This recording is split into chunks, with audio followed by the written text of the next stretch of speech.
It's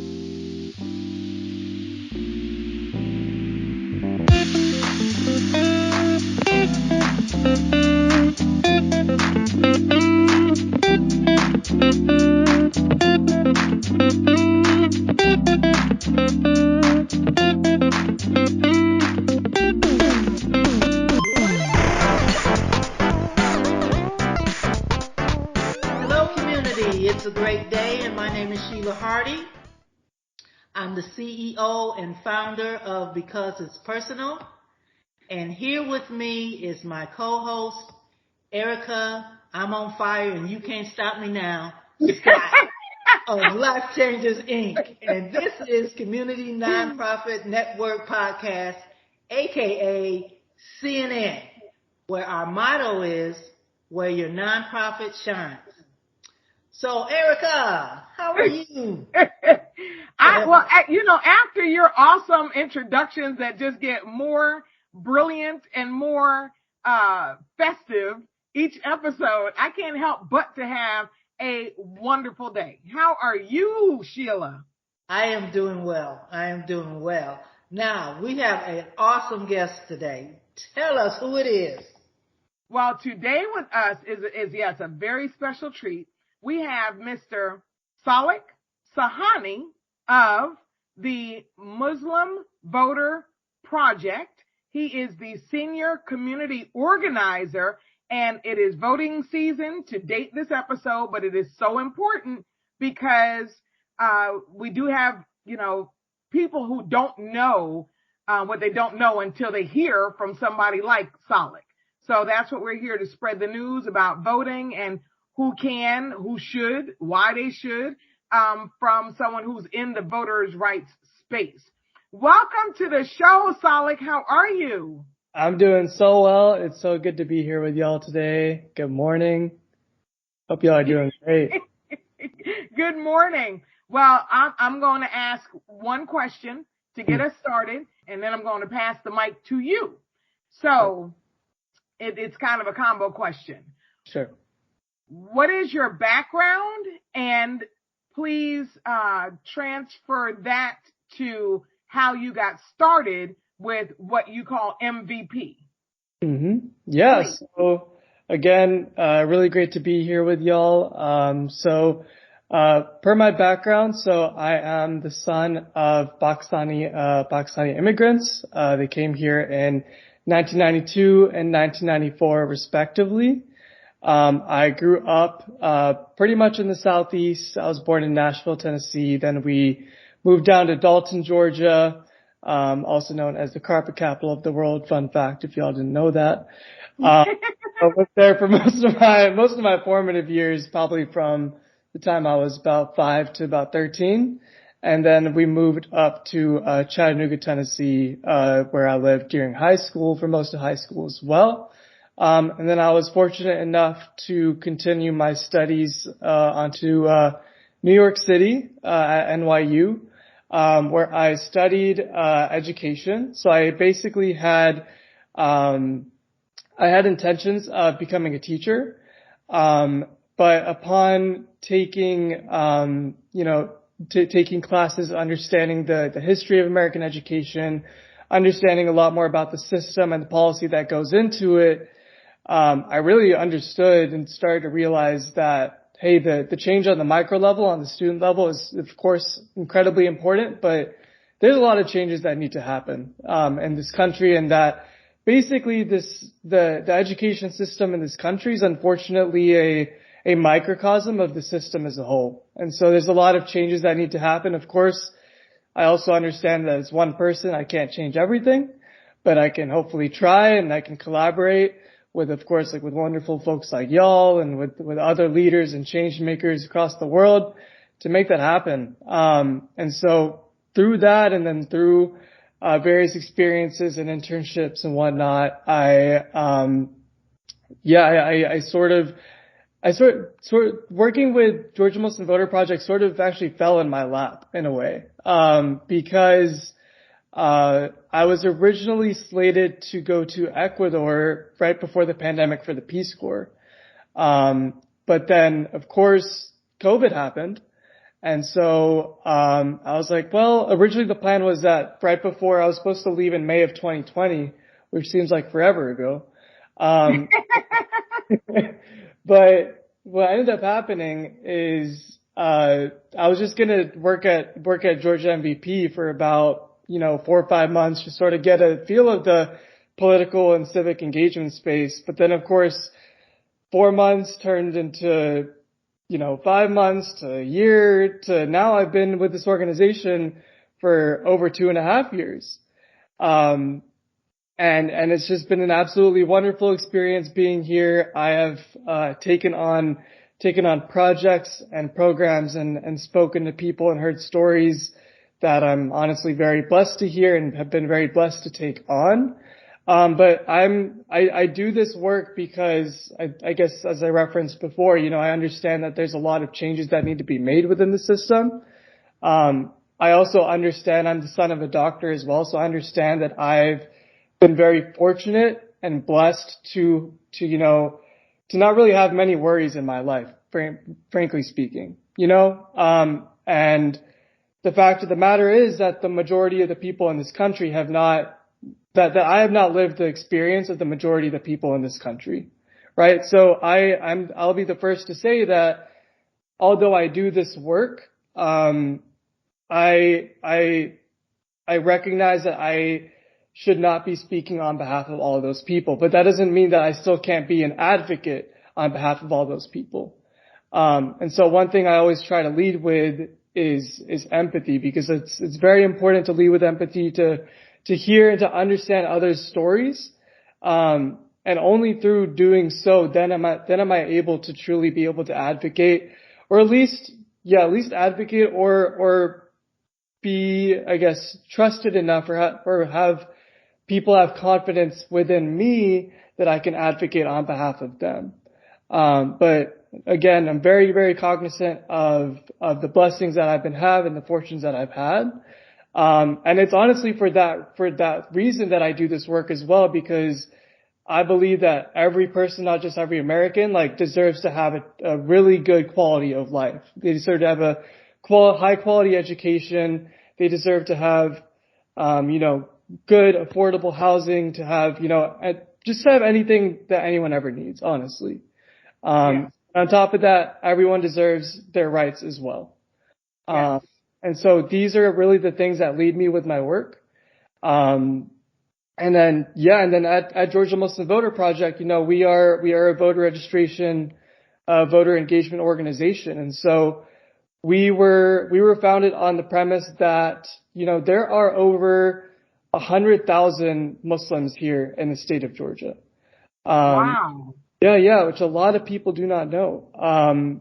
And so therefore we recognized in about 2015, 2016, along with the unfortunate fact that there has been so much, that there was and unfortunately still continues to be anti-Muslim rhetoric, especially in the aftermath of 9/11, that we need to build a collective block of Muslims here in Georgia. And of course, we're a nonpartisan organization. But we want to make sure that our community is civically engaged and that we demonstrate our collective power. We demonstrate that our community is passionate and not apathetic, contrary to what the narratives might say. So we were founded on that premise. And so to date, we have registered over 3,000 voters. This year alone, we have a goal to register 800 voters, which we are very, very close to reaching, which is really awesome. Great. On top of that, and since 2015, 2016, it's only been about 6 years, we're still a relatively small organization, but I like to say that we're small, but we're mighty. Because awesome. we have been growing, not only in terms of the amount of staff that we have now, but in terms of the amount of programming that we're doing now. I myself have led and provided over 30 educational workshops this year. We led our first ever candidate forum earlier this year at a mosque in Gwinnett County. So it was one of the first candidate forums and meet and greets that took place at a Muslim religious space, in Georgia. So it was pretty historic as well. It took place this past May. So we're making a lot of strides. It's been really, really great to see, and it's been amazing to be a part of. And I'm just really excited to see what the future of this organization holds, and what more. And I've been also very blessed to be in partnership not only with folks at GaMVP, but what's really great about the space that I work in is that there's so many other folks that we work with in coalition, and they're doing such amazing work as well. And so, Right. I've just been, I've been very blessed to meet all these wonderful people as well. And so I'm very, very optimistic about hopefully where the future is headed for Georgia. And, I think Georgia Muslim Voter Project will be a huge part of that as well. Well, you first of all, I have to say, believe it or not, I am a retired truck driver. So yes, I did know, kind sir, that Dalton is the carpet capital of the world, because I have pulled many loads from Shaw and Mohawk. Okay. But I am somewhat, I'm not going to say like totally shocked that there are so many Muslims here. And the only reason why I say that is because I've worked with the census twice, once in 2000 and once in 2020. Mm-hmm. And I was surprised that there were as many as there were, but then I also kind of heard like, kind of whispers like they're not going to come talk to you. They're not, for whatever reason, they don't trust, like a lot of people don't trust the government. I mean, and that's not just a Muslim, that's not a religious thing, but the cultural, Black people wouldn't come out and talk to me in certain neighborhoods, the hood. And so, but I'm glad to hear, that we are able to get, I don't even know that 100,000 is all that are here, but I'm glad that we are able to get a truer sense of just how much they're occupying, Georgia. The collaborative you mentioned, as we met you through Caitlin Ball of Cobb Collaborative, and that doggone collaborative is something serious, because Irene is how Sheila and I met. So everyone sitting here is fruit of that tree, and that's awesome. Caitlin was on, as you know, a few weeks ago, speaking of voting. Well, let me ask you this: do you also go into the jails and prisons to register voters?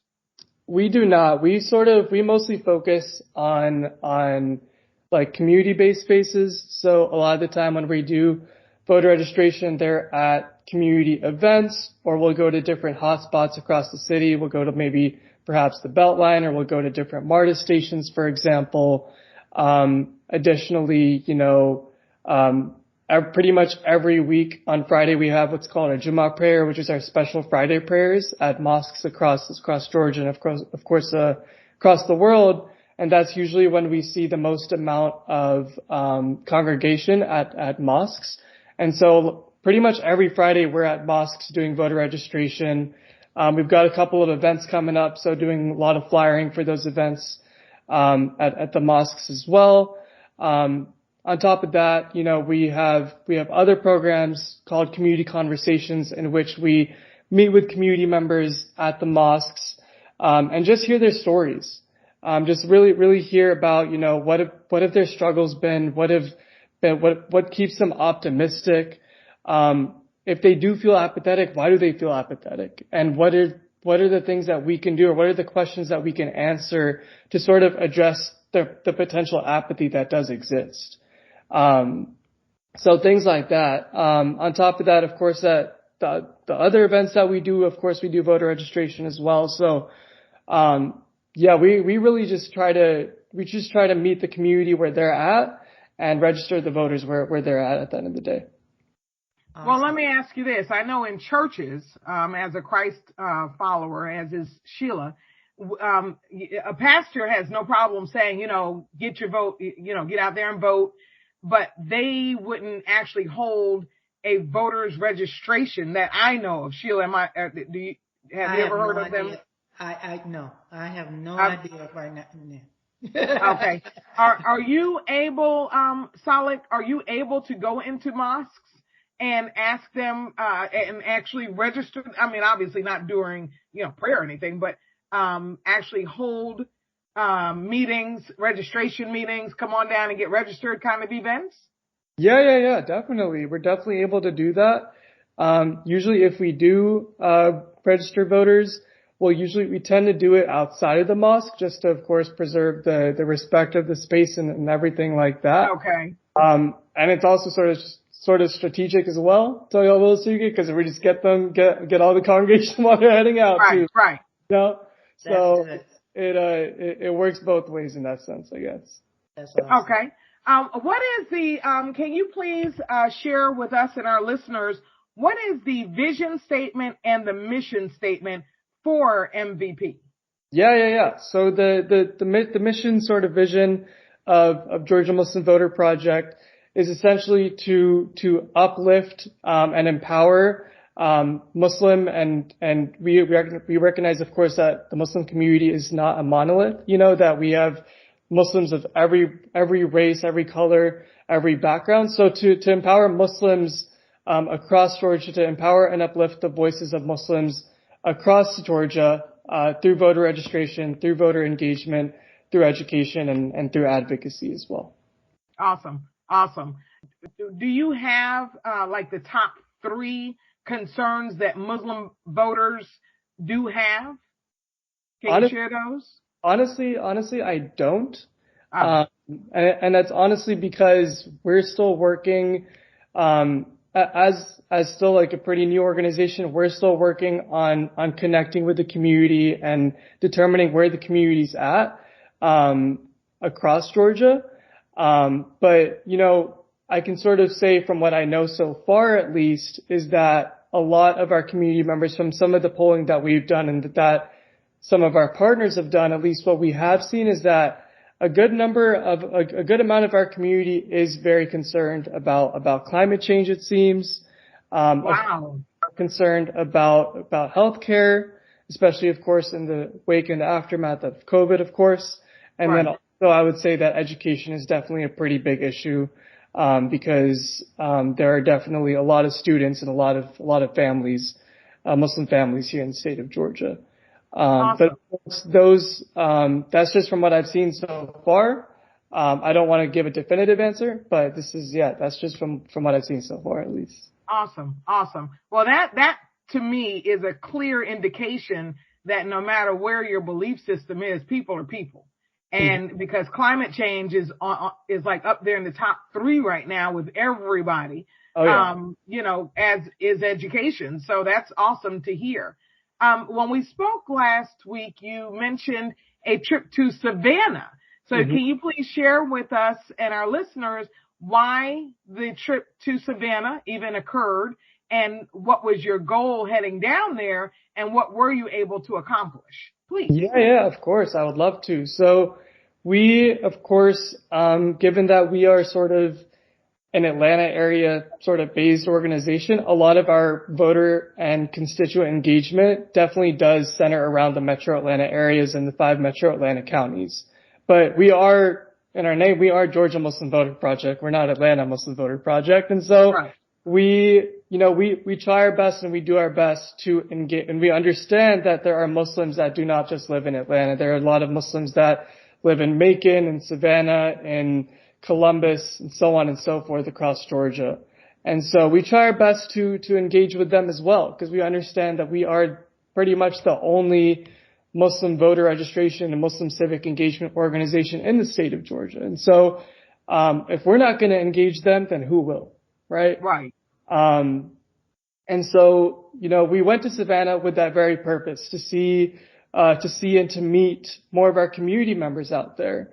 That was honestly the main purpose. On top of that, of course, came voter registration, which I'd like to say went very, very successfully.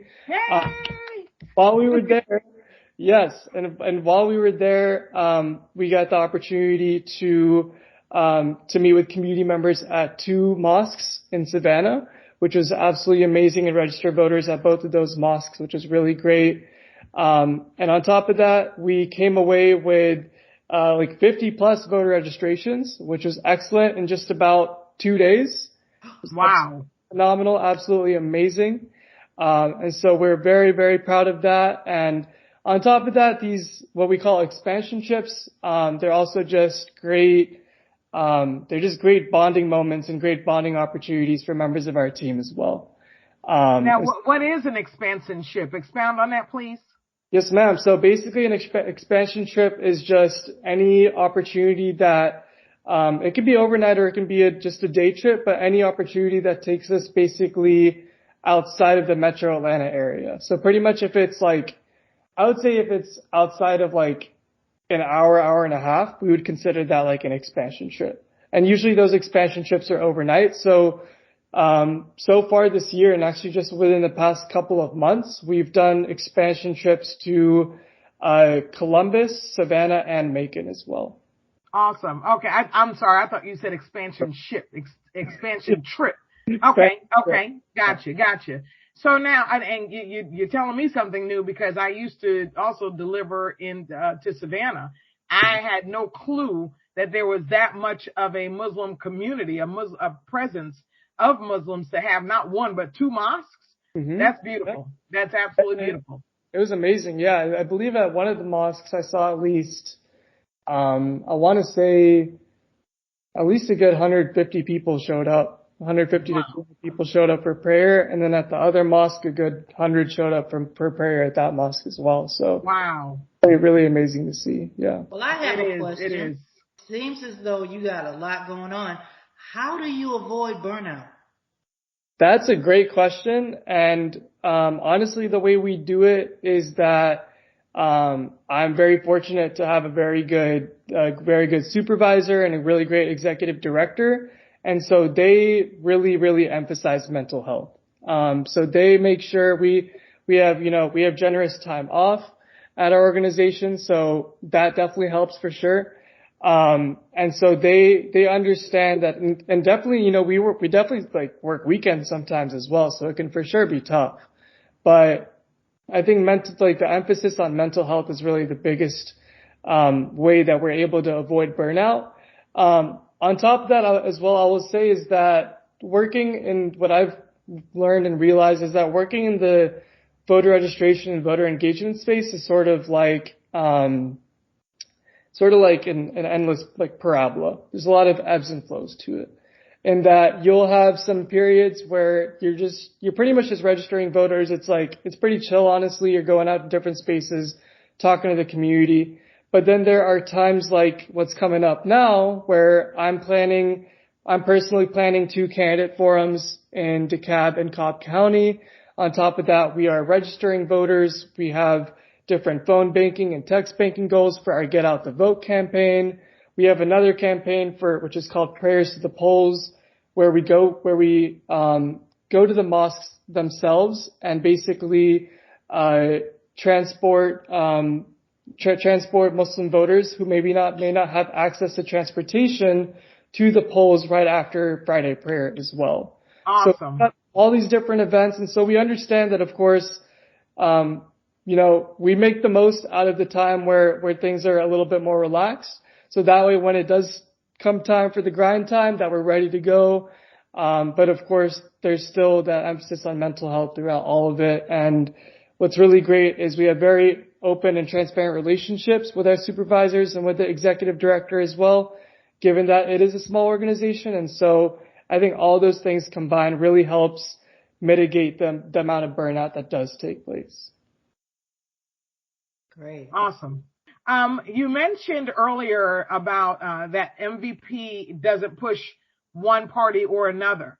Mm-hmm. So how do you answer the question when a new potential voter asks, well, who should I go for? How do you approach that question? Yeah. So usually the way I will approach it, I'll of course always emphasize again that we don't want to encourage them to vote any particular way. But of course, we still care about the issues, right? And that's primarily what we speak to them about and how we emphasize the power of one's vote, as I'm sure Caitlin touched on as well, as I'm sure Irene touched on as well. And so that's pretty much it. We just tell them, hey, look, vote for the candidate that you feel will best represent your interests, your community's interests, your family's interests, and who aligns most with you on the issues that you care about. So if there's a candidate out there that, truly believes that, education equity is the number one issue, and that's also your number one issue, then hey, maybe they're the best candidate for you. But I'm not going to be the one to tell you that. I will just let you know that these are the issues out there. We'll provide you with the resources and the education to learn more about the candidates on your ballot. But then it's up to you at the end of the day, as it is up to every American to decide who they want to vote for and which candidates align most with them. Okay. I just have a statement to say. With me, it was the judges. I didn't know who to vote for concerning judges. And that was I needed more information. And it was like, if I didn't have, let's say that I didn't have the internet or whatever, I couldn't have looked up concerning about what the judges were about, because that is a big, big issue for me.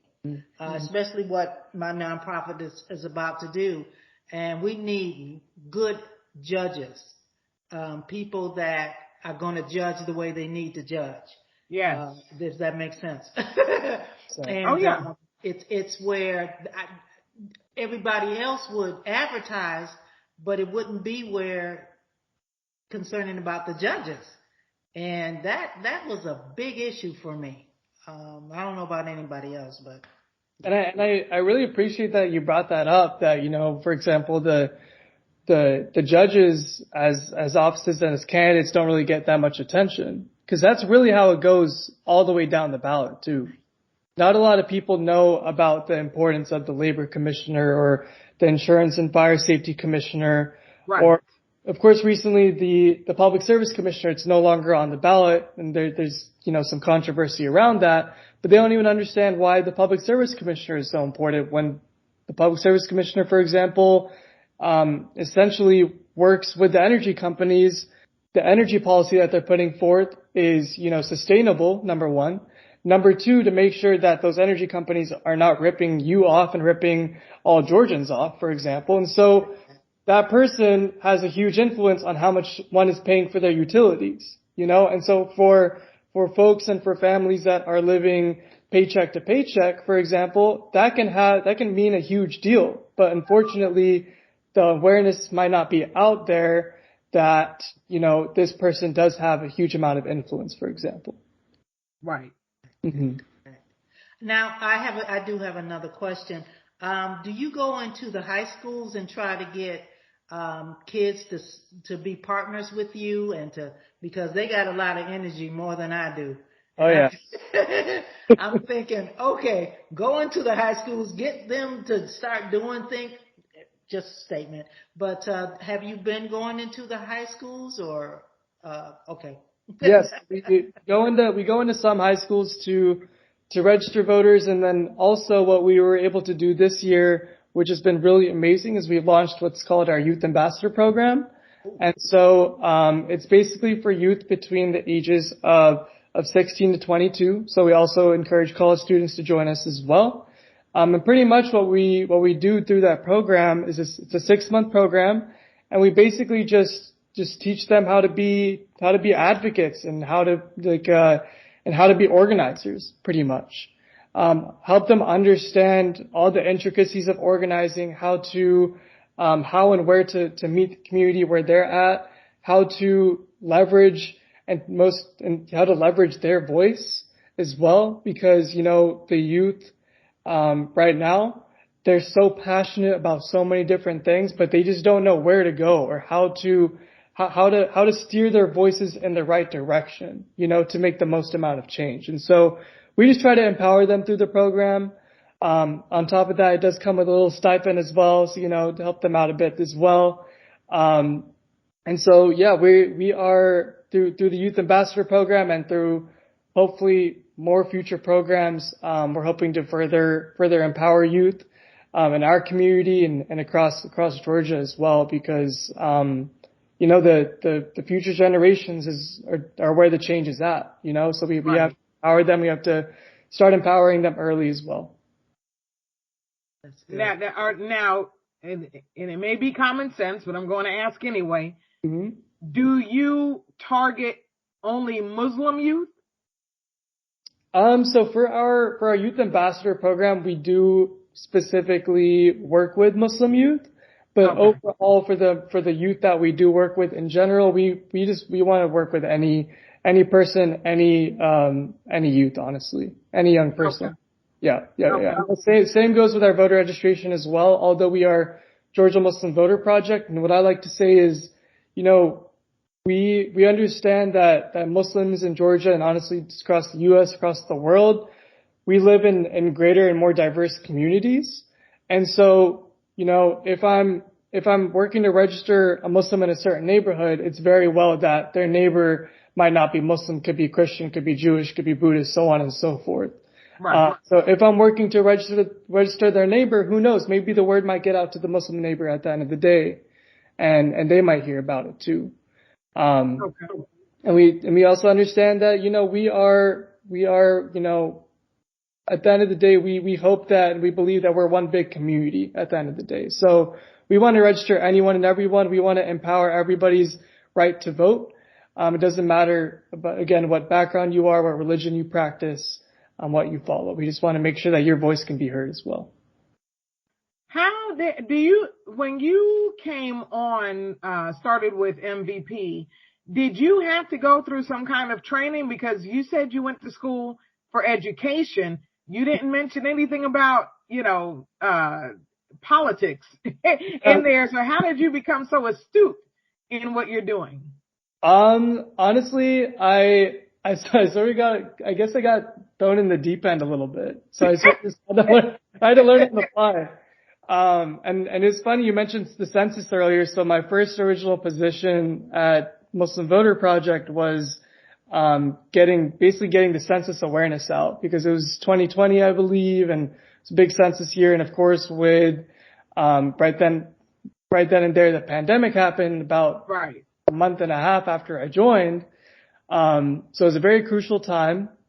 And so, yeah, I sort of just got thrown in the deep end. I did have, there is a little bit of training that we have to do in terms of this is how you fill out this is how you guide someone to fill out the voter registration forms. These are the specific types of asks that we have, things like that. But in terms of formal training or formal education about organizing or about politics, I've just sort of learned on the fly, kept my ears and eyes open, asked a lot of questions, and had good mentors along the way as well. Awesome. Does not, even if not specifically you, but does MVP partner with other nonprofits? For instance, no matter what the religion or faith or whatever is, but ABC nonprofit is having this candidate come speak. Do you then invite your people to go over there as well to hear that candidate speak so that they can maybe ask questions, a town hall or something like that? Oh yeah, most definitely. Most definitely. We, at the end of the day, we want to encourage civic participation. It doesn't have to be with us. We just want folks to be engaged at the end of the day. And so, if we hear about events, and we're really good partners with those folks, and we have a pretty robust social media at this point, especially on Instagram. So we put out those events on our social media. We also have a monthly newsletter that goes out. So we try to put out the events on our newsletter as well. So as best as we're able to, we spread the word. Also, of course, when we're there in person in the field talking to voters, if there's a particular event that we think is particularly notable and would be especially beneficial for our community members, then we also, encourage them to go out there as well. Awesome. Okay. So now, I know Sheila asked you if you go to the high schools, do you, an interesting demographic, and I'm not even sure if it's big enough to discuss, the military, because I believe Caitlin had touched on, working with or getting the military to register or something like that. Do you also are there Muslims in our military in great numbers to where you have like a campaign just to, speak with them? Honestly, we don't have a campaign to register voters in the military, not as of yet. But I do believe that I believe just like, how there's more Muslims in Georgia than people might expect. I'm sure there's more Muslims in the military than folks might expect as well. Wow. Yeah. And I don't have the exact numbers about the amount of people, amount of Muslims in the military. But I'm sure it is decently significant.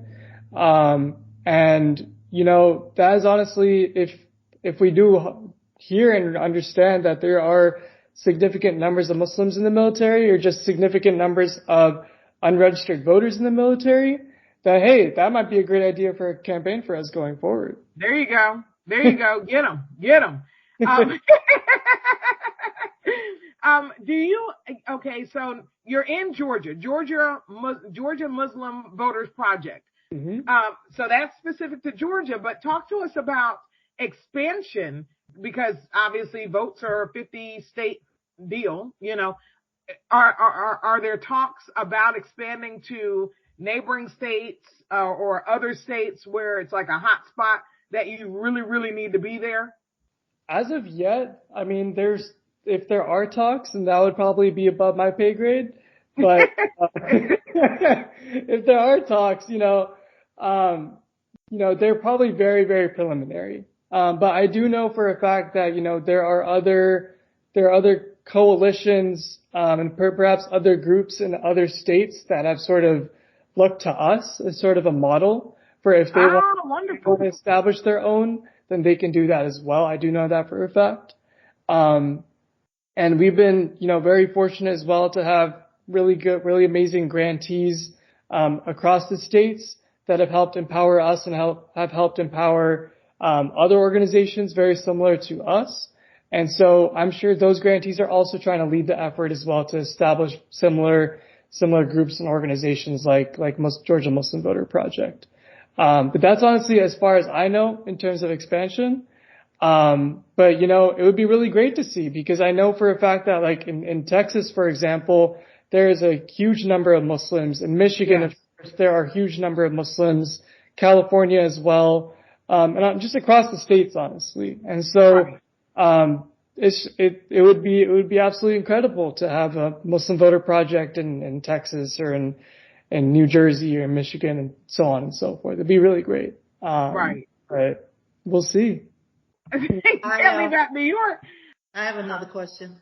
The polls, because after this incident with our former president concerning in Georgia, are Muslims getting involved in working the polls?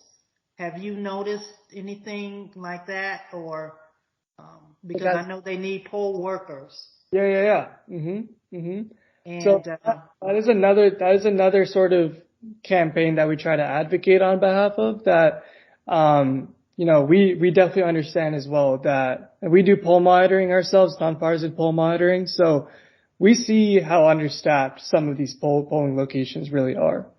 And it's also incredibly important that at these polling locations, specifically in immigrant heavy areas, that you have, that you have poll workers in these areas that are able to speak the languages of their community members as well.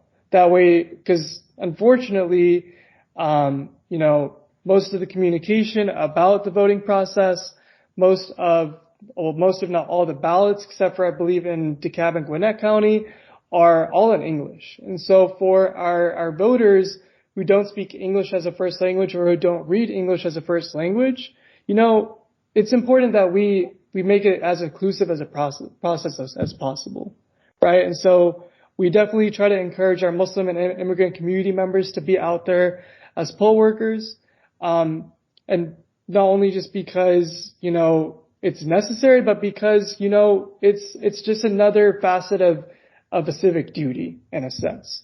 It really is a really great way to give back to one's community, to uplift one's community and empower their community. And so, whenever those opportunities arise, and also whenever we're registering voters as well, at the very bottom of the voter registration sheet, there's a space where one can indicate if they want to be contacted to be a poll worker. So we encourage folks, if we're registering them, and if they feel comfortable, to check yes on that as well, so then they can get contacted to be a poll worker one day as well. Great.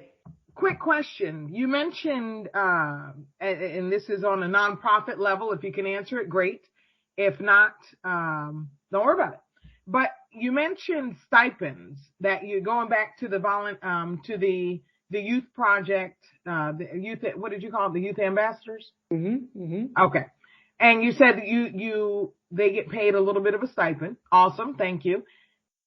What kind of grant? And this is why I'm asking. I have applied. I have researched so many grants. One thing they won't pay for, a lot of them will not pay for, is anything political, anything to do with voting, the ones that I've gone through. And you're talking about like hundreds of grants. So what kind of grants are you getting that deal with voting and you're able to pay a stipend? Although I understand that may be piecemealing some grants together, but your funding overall, where does it come from, if you don't mind sharing? Yeah, of course. So specific to, for example, our youth engagement focused grants, some of the grants that we get that help fund those programs, for example, they come from youth focused organizations, youth focused philanthropic organizations. For example, one of our grantees is the Youth Engagement Fund, and so their emphasis is youth engagement, and so they really want to empower us to put forth programs like the Youth Ambassador Program, for example.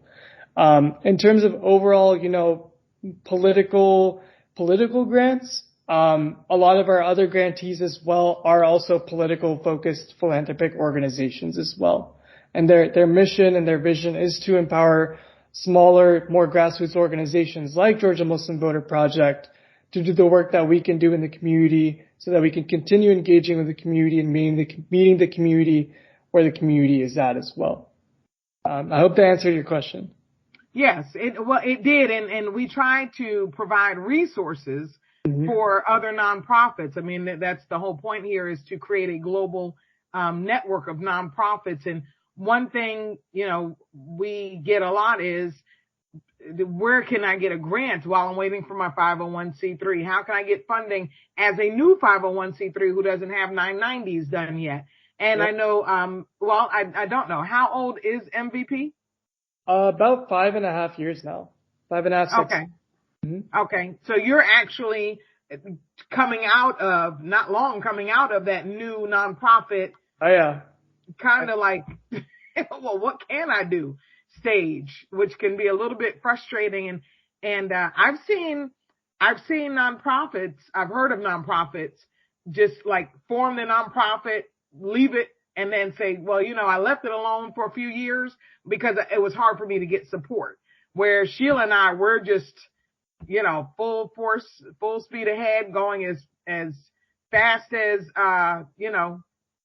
the powers that be are pushing us. As long as we have that wind behind our back, we keep moving our feet, right? That's it. That's the bottom line of it. Yeah. This is where we get to know you a little bit. And I think we know you a lot right now after what you have said to us, but this kind of gets interesting. Sure. So are you ready to go? I'm ready. Okay, it's called What Would You Do? All right, here we go. If you can change one thing in the world, what would that be? I ask myself that question a lot. And honestly, the answer changes a ton. Man, if I could change one thing, I would, and this is I would honestly, I would change the fact, I would sort of tackle poverty, but the sort of baseline of poverty would be that I would have it be so that every family across the world has and earns a livable wage. And so basically create a system in which that is possible, in which every family is able to live that high quality life. Because I believe if we're able to change that, then I guess sort of like it can sort of be like a domino effect where certain other problems are also able to then sort of get solved as well. So I guess that's sort of my answer to that is I would just try to ensure that every family, if they're living in Pakistan, in China, in the US, in the Dominican Republic, that they can get what they need at the end of the day. That's a good answer. Good answer. All right, you ready for your next one? All right. If money was no object, what would you do?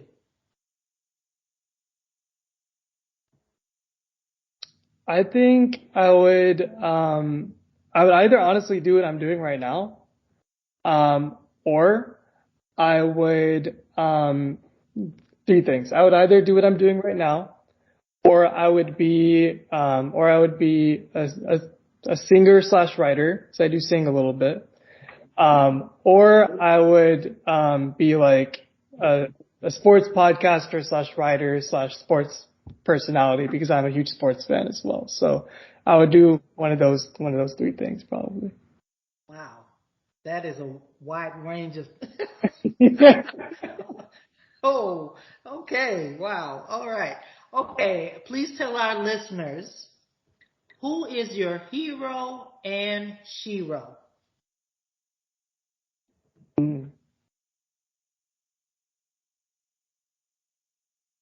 So I would say my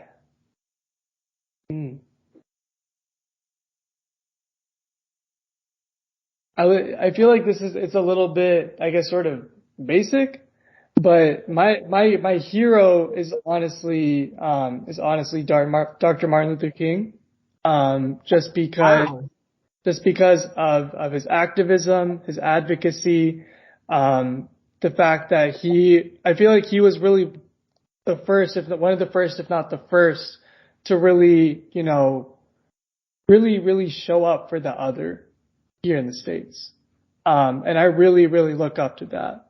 And, he recognized and he mobilized so many people alongside him through that same vision. And people of all creeds and all backgrounds. And so I really looked up to that. I really do look up to that. And in terms of my shero, I would honestly have to say my mom is my shero. Aww.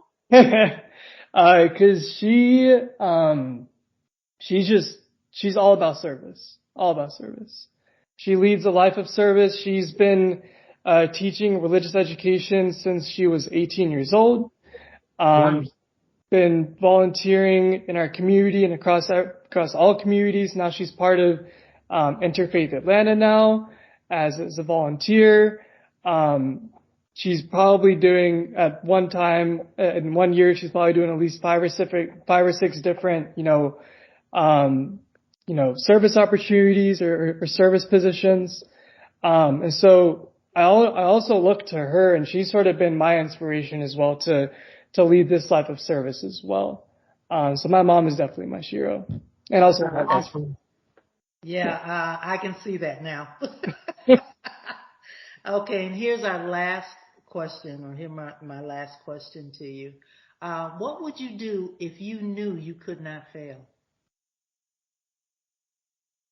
If I knew I could not fail, then, man, I think I would. I mean, I'd run for president. You would take that job with those crazy people? No, I'm sorry. I'd run for president, something along those lines. I try to be in a position of leadership, honestly. But I don't like not to be in that position of leadership for fame or for authority or anything like that, but because I know that those positions of authority, provide avenues to get things done and for change to take place. And I wouldn't want to be the type of leader who's, sort of oligarchic or, anything like that. I would try to be as inclusive and as empathetic and as loving as a leader as possible, honestly. So if I couldn't fail, then that's what I would do, honestly. I think you would make a great president. I think you would. Thank you. As long as you keep the humble heart of a servant that you have now.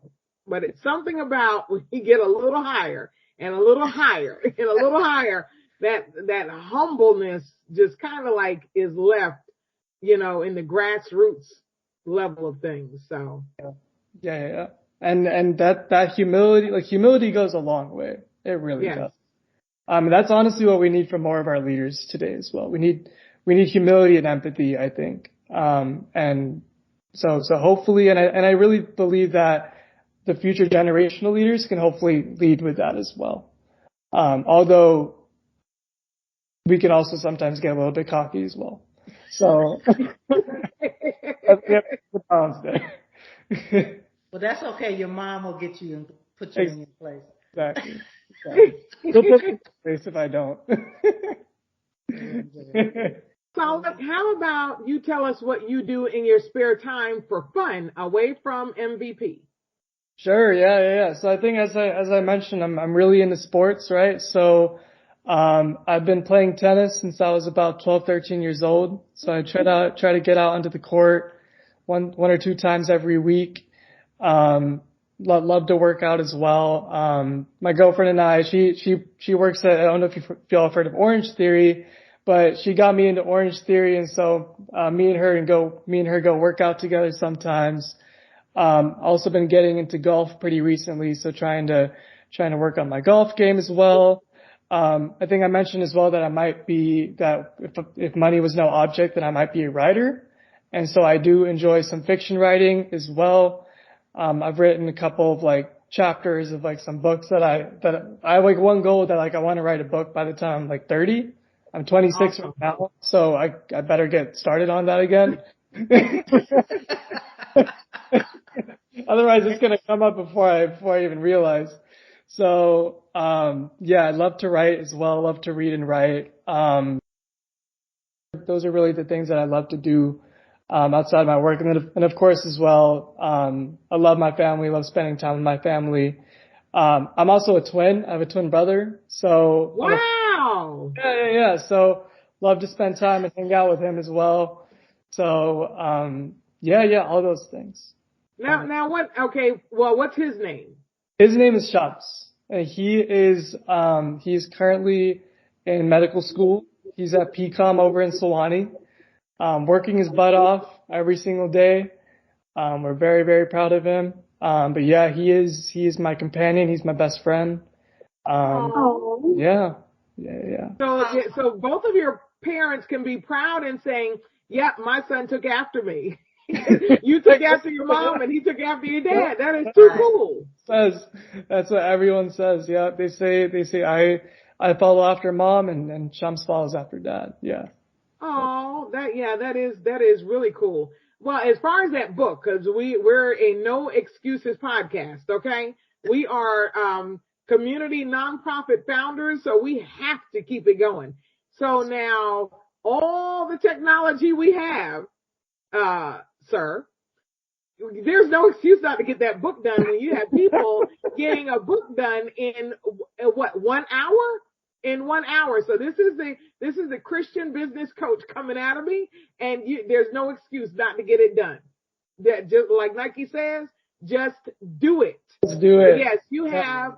I believe there's an app called Speakable, if I'm not mistaken, and I think it has a free version.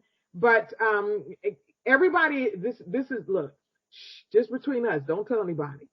Everybody is using audio and then having it converted to written. You get a free audio on mine. What do I use on my phone? I forgot what I use on my phone. But you take that file You find somebody on Fiverr for like $20 and they type it out for you. Or if you want to go, even higher than that, you can go to Upwork for maybe $50 or $60. But have somebody type, dude, you will have that done by the weekend. Do you hear me?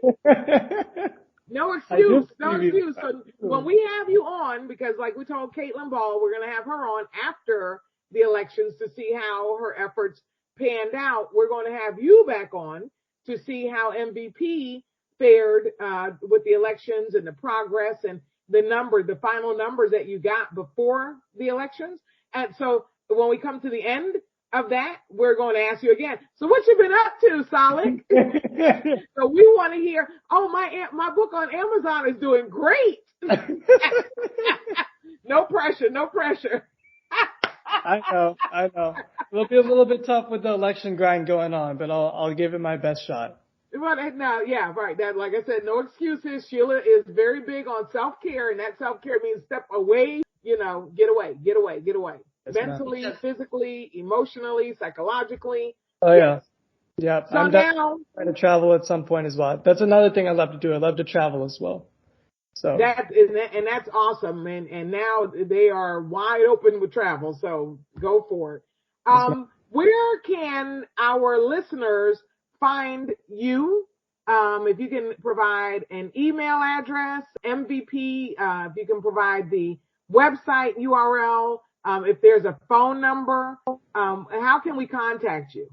Yeah. So, my email at Georgia Muslim Voter Project is just my first name, Salik, SALIK, .Sohani, SOHANI, at GaMVP.org. And then, as far as our organization goes, you can learn more about our work, Georgia Muslim Voter Project, at GaMVP.org. And then we are also on Instagram, on Facebook, on Twitter. Instagram, I would say, is probably our most robust platform. And on Instagram, our handle is at GaMVP. So we like to keep things pretty consistent across the board. I believe on Facebook, it's just Georgia Muslim Voter Project. And then on Twitter, it's also at GaMVP. Awesome. Well, it was a true pleasure, kind sir. I learned a lot. Sheila, did you learn a lot? Oh my God. Yes. Yeah. One thing I want to say concerning, there's a shift in what is happening in the world. COVID started it. Yeah. And there's a shift now because when we're talking about, we've been moving so fast, and you're a young man that just, you're old enough to be my son. And, we're doing this and doing that and doing this and doing that. And God wants us to just stop for a bit and just to realize, first of all, who He is. Second of all, who you are in Him. When you do that, we connect, all of us. Because all of us, there's only one race. That's the human race. Yep. I'm sorry, I got to put it out there. And when we know that there's one race, we just have a plethora of different colors, but there's one race. And when we start connecting, you will have that where everybody will have a roof over their head, food to eat. We'll have that. Yeah. Once we realize the truth, because we've been told a lot of lies. Oh, yeah. And so the truth, I understand about the education, because that's why I didn't go into it like I was supposed to. I was supposed to be a teacher also. I wasn't going in that system. It wasn't about me. So when we start doing that and start telling the truth, we can have all that. However, we got to start telling the truth. That's it. But I wanted to say this. We usually, before we go, I usually do a quote. And this quote, I had to actually change it. And this quote says this: "The world is changed by your example, not by your opinion." That's the quote. Say that. I'm sorry, I was stretching. Say that again. Okay. The world is changed by your example, not by your opinion. Oh, yeah, that's awesome. Yeah, I know I say they're all awesome, but they seem to be getting better and better. Oh, okay. Thank you very much. I love that one. So thank you for tuning into the CNN podcast. If you would like to be a guest and speak with us on air, please visit our website at thecnnpodcast.com. Click that Be a Guest tab. If you would like to advertise with the CNN podcast, either get a mention on the podcast and or be listed on our website, please, again, visit our website and click the Advertise tab. And, folks, as always, be awesome and be blessed.